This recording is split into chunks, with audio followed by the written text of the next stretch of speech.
Welcome to our Compassion Works for All videos, and this is Anna, and we are here at a Buddhist center, and this is a Thai Buddha. He's very old, and he was a gift many years ago.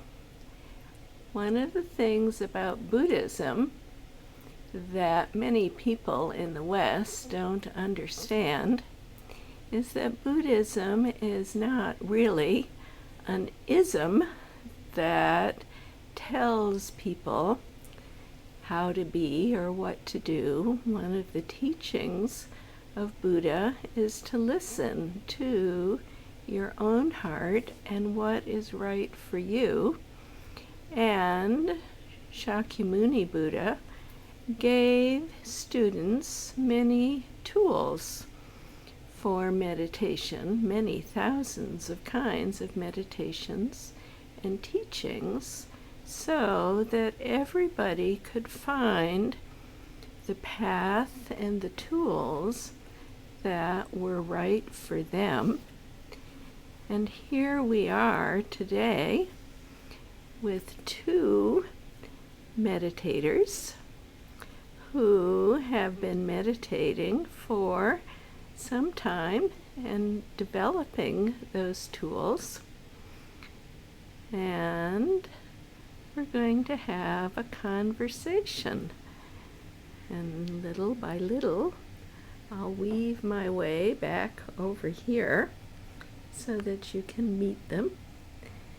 And this is Karen, and this is Elena, and I'm going to ask them some questions about things that have been helpful for them in their practices, in their studies.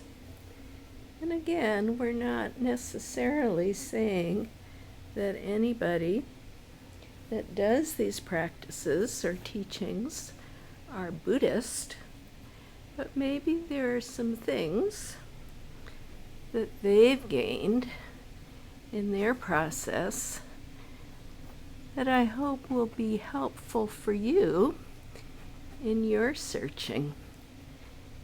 I wonder if I could start with Karen, perhaps, and ask you first anything that you're aware of or would like to share that through maybe the 10 years or more that you've been meditating that has been most helpful to you. One of the main things is I have always had a high anxiety level and stress level. And meditation has really calmed me down.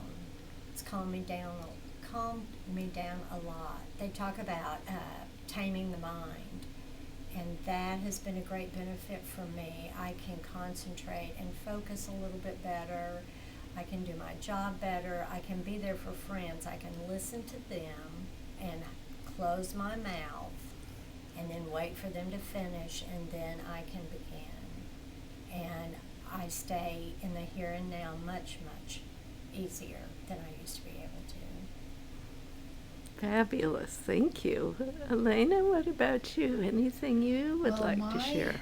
My road to Buddhism was not actually a road to Buddhism per se. It was more of finding something that I can just come and relax, and I was more drawn to meditation than to Buddhism as a philosophy or a study. But as I have come to meditate and just sit quietly, I was learning about Buddhism,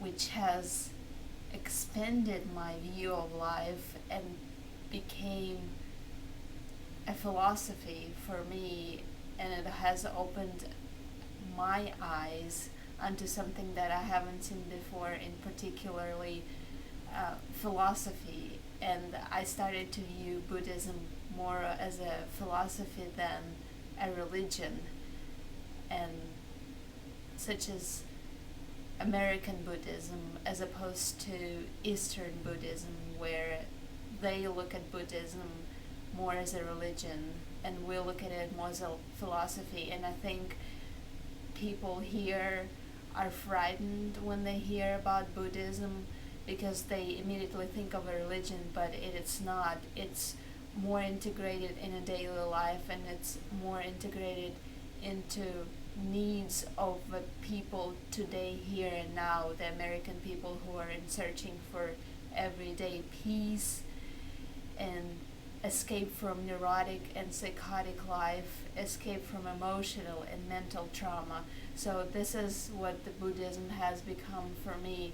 It's a philosophy that helps me to integrate my everyday life and help me become calmer and more peaceful. Thank you. Fabulous. If there is somebody out there that has never meditated but is struggling or anxious or needing help with finding more clarity and balance in their life, what would you tell them to do in terms of sitting, finding some time? Either of you, what is the first thing you would tell them to do? I would say they need to relax, but it's hard to do, and it goes deep down back to your beliefs and your childhood and all the mental structures that you have formed, and it's something not you can rid of in just one sitting or two sittings. It requires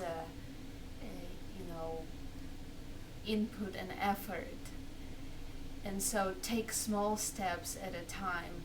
And that's where I am now, because I used to be where I have to reach for my highest goal and just go for it, but I have calmed down a lot and just taken small steps at a time. So that would be my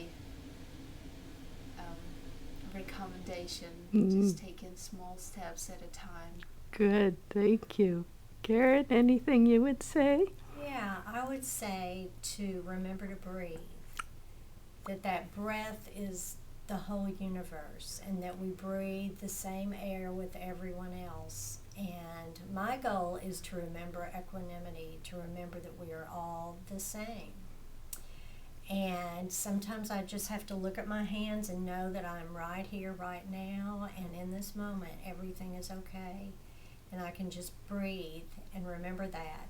And an important thing for me is to just kind of you don't really have to smile, but just kind of to feel that warmth in your belly.